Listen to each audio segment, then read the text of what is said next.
The way I figure it, everyone gets a miracle. And we begin with a random voiceover that sounds more like you invited an annoying friend who decided to start talking just as the movie started. Why is this family just now pulling up and the movers have already unloaded half their stuff? Is it typical for movers to just start moving someone into a house without the homeowners being there? This may not be a sin. I may not be rich enough to understand how hiring movers works. This kid is just really focused on dribbling practice, which is fair. He clearly is terrible at it. Of all the houses and all the subdivisions in all the state of Florida, So it's like Casablanca, only pathetic. Margot Roth Spiegelman. This character's name perfectly sums up this movie, a desperate over-the-top attempt to be adorable. That's a good way to make friends, Quentin. Awkwardly and somewhat angrily stare at the new neighbor girl. You can tell her parents don't love her because she's not wearing a helmet. Or you could read this like he's a f***ing dork. Either way works. There's a dead body holding a gun that no one in this neighborhood noticed. Everyone in this neighborhood is either super lazy, collectively plotted to kill this man and staged it as a suicide, or just extremely non-observant. Did this guy shoot himself in the chest? Who shoots themselves in the chest? Since this is supposed to be a cute movie, I guess it would be kind of graphic for them to find a guy with the back of his head blown out. I thought you closed your eyes when you died. And the rest of this movie does not chronicle her life as a serial killer. Following the great tradition of childhood friends in fiction, no one ever uses a door. The kids always come in through a window. His wife works at SeaWorld. I bet there's a clue. Someone needs to fill in Poirot Jr. on the fact that you don't really need clues to solve a suicide. He's almost 11. There are plenty of objections as to why they shouldn't look into this that come to mind before SeaWorld is closed. All the strings inside him broke. This is something that sounds profound but means absolutely nothing. What is she trying to prove by looking into this? Her strings breaking comment seems like she has a purpose, but I am no closer to knowing what her motivation is. Margot always loved mysteries. Maybe she loved them so much, she became one. They are desperately trying to set up an allure around this child who is simply entitled and a meddler. And that concludes one of the most pointless cold opens to a movie I've ever seen.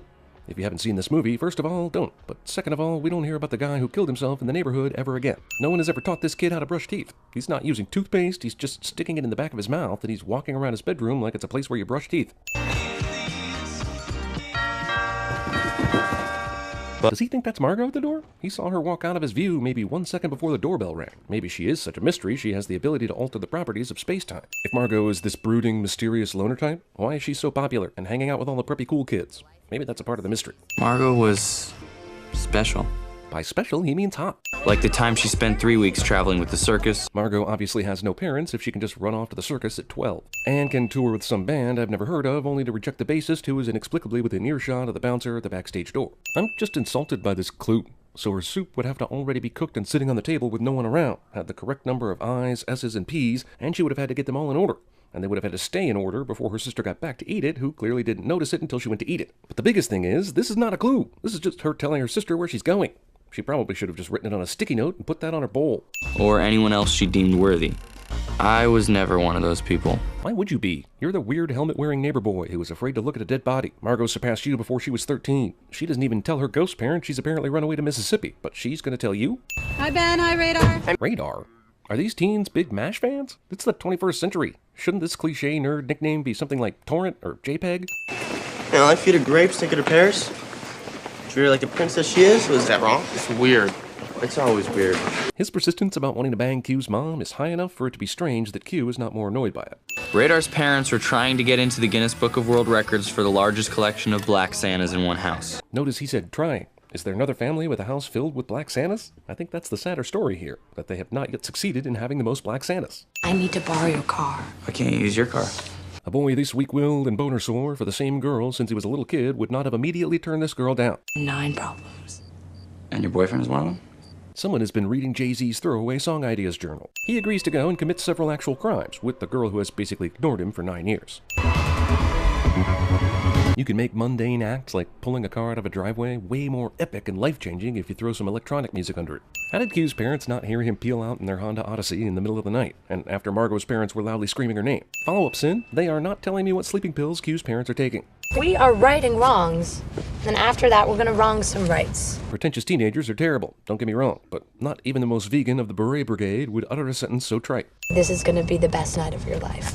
Margot is selfish, meddling, and now we can add cocky. She's really shaping up to be a really lovable character. Pull in here. She had to tell him where to go, even though she told him where they were going like 5 seconds earlier. Like I'm going to Duke in the fall, then go to med school and become an oncologist, and, you know, obviously get married and have kids by like 30. And then you'll be happy. I mean, yeah, probably.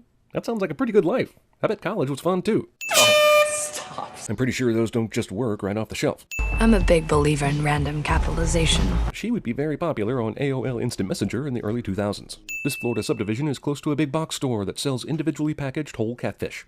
Still weird. That's an awfully judgmental cashier. If they weren't in such a hurry, I probably would have sent them for not asking for the manager. I'll do it anyway. Margo, this is a bad idea. Q didn't have any wherewithal to know this was a bad idea when Margot crawled into his room in the middle of the night. We bring the rain down on our enemies. Are we sure Margot didn't kill that man from the beginning of the movie?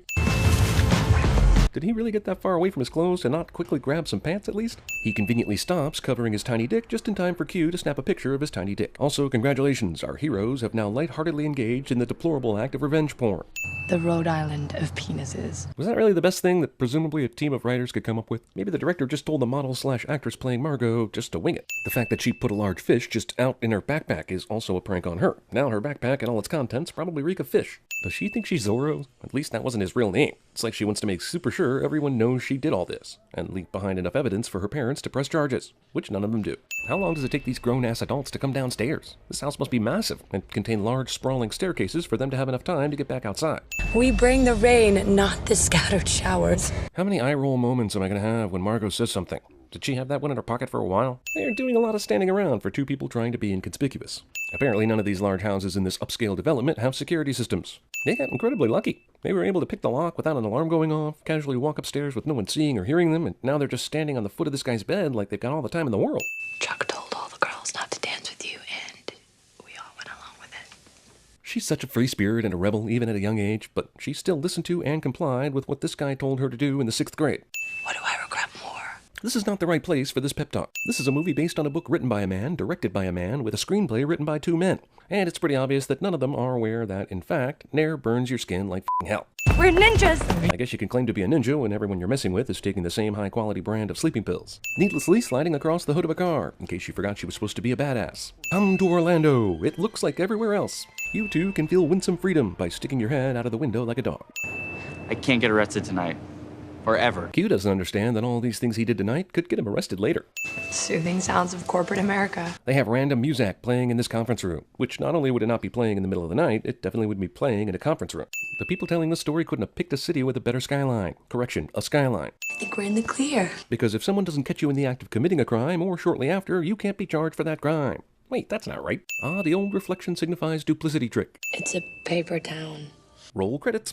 I've lived here 11 years, and I've never come across anyone that cares about anything that matters. No one in the whole city of Orlando? You spent most of that time either in high school or in your subdivision, but I promise there are people in Orlando running soup kitchens and shit. This is her way of saying goodbye, when she could have just actually said goodbye, and we could have avoided the rest of what happens in the movie, which is more of an inconvenience for the character and also me. This just further proves that she's an asshole. Some dream you must have been having. Why even do this? Why introduce for one split second a fake-out it was all a dream scenario? Q must have set the picture of this guy's tiny dick as his lock screen background. That's the only explanation for being able to show him that photo that quickly. Every person he's walking by is running into him. Is everyone moping around this school, not paying attention to their surroundings because Margot is missing? So, this town does have law enforcement. I'm guessing he is here to arrest Q for trespassing, breaking and entering, and vandalism.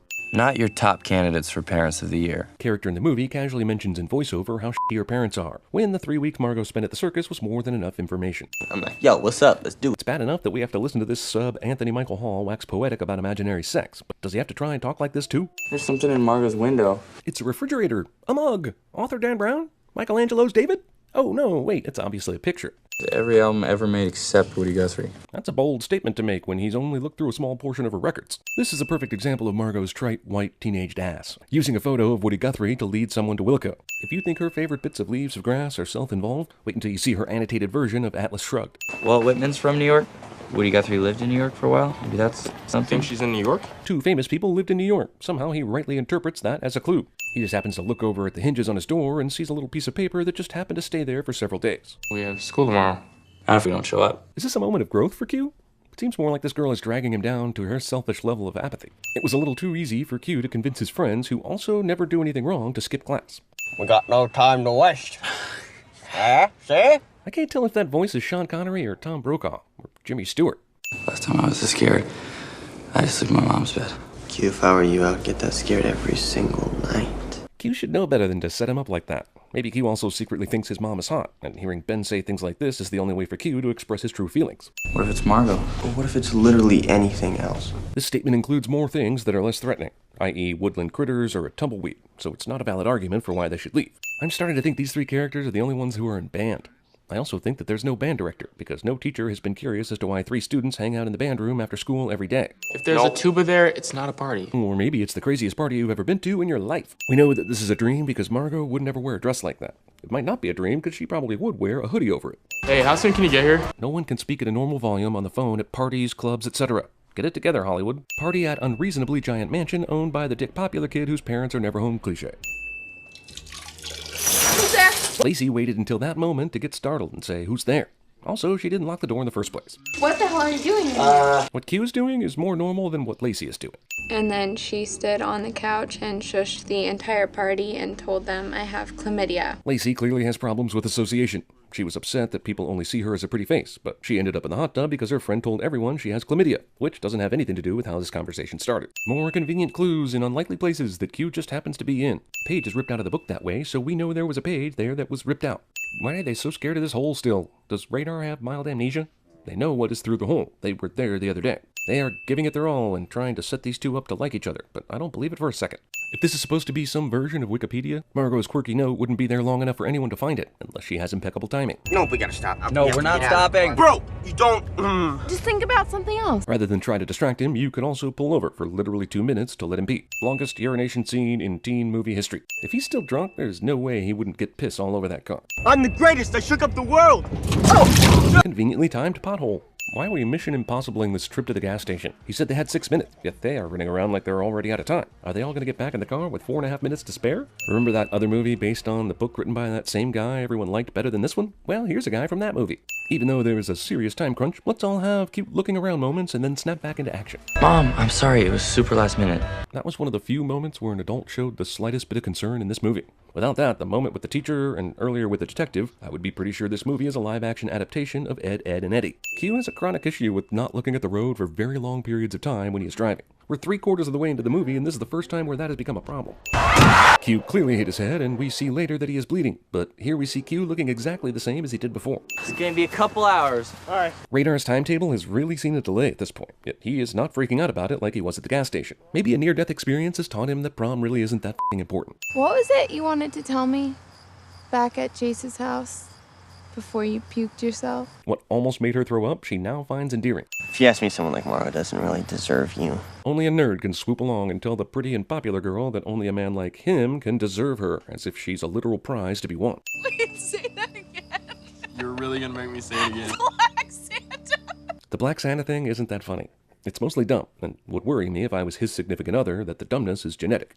I told him. So Radar gets shit for telling his buddies, but it's clear the 2 girls gossiped about it enough to set up a wager. So what do they think? She's just gonna be waiting in this shed for probably days? And now they're just gonna look around in the open field for a girl who isn't dead. No one suggested that they go to an actual nearby town because it would be ridiculous to just wait for her to show up here like she would miraculously know that her friends got all her clues and made this 22-hour drive.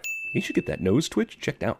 And just as dumb luck would have it, Margot just happens to walk by the bus station right as Q is able to see her walk by. Yeah, I always leave clues, so I was fine. That is not why people intentionally leave clues. That's like having a scavenger hunt and being surprised if people find what they're hunting. I'm sure that most teenage runaways assume they'll be fine before they disappear. If she really wanted him to know she was fine, she should have said to him right after the night of criminal activity, "I'm running away, but I'll be fine." And then I wouldn't have had to watch this movie.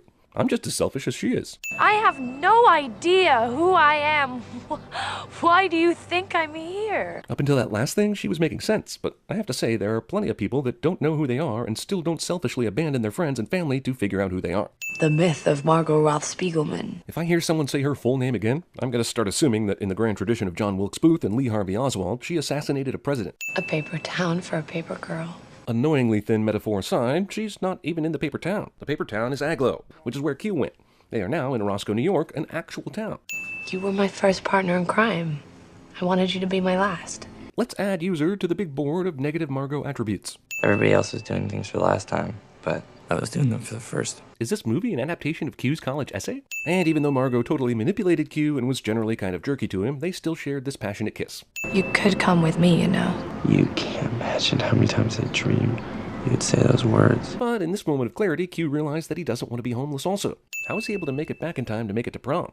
I'm supposed to believe that he was able to leave upstate New York and go on a 22-hour bus ride and prom would still be happening? Or do they have a weird prom that starts at 6:30 a.m. the next day? Someone else said she's on the West Coast teaching surf lessons in Malibu. And I say she's panhandling in a rural town in upstate New York.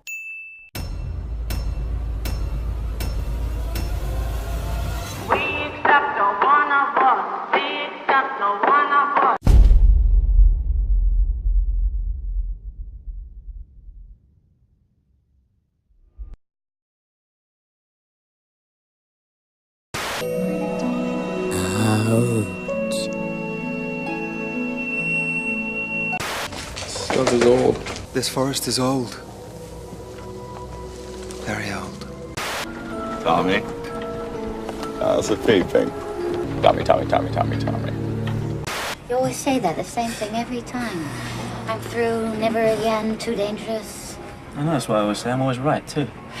But you forget about it in a day or two. Yeah, well, the days of me forgetting are over. The days of me remembering have just begun. Would you look at this f***ing town, man? It's dead. Imagine how many people out there right now are f***ing, man. My head together. Just going at it.